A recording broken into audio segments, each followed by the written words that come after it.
Welcome.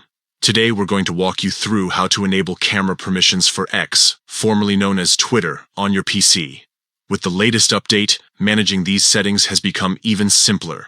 Follow along to ensure your camera is ready whenever you need it. First, open X on your preferred web browser. Once the website loads, take a look at the top of the page where the web address is displayed. Right next to it, you'll find a small icon. It's called the View Site Information icon. Click on this icon to reveal a drop-down menu. From here, select the option labeled Site Settings. This will take you to a dedicated settings page for X within your browser. On this page, you'll see various permissions that can be adjusted for the site.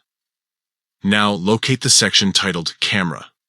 You'll notice different options for how your browser handles camera access. To enable asking for camera permissions, choose the option labeled Ask. This setting ensures that X will prompt you for permission before accessing your camera. And that's it. You've successfully configured your browser to ask for camera permissions when using X.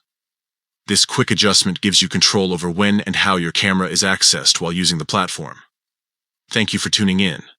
If you found this guide helpful, be sure to share it with others who might need assistance. Stay connected and enjoy using X with confidence.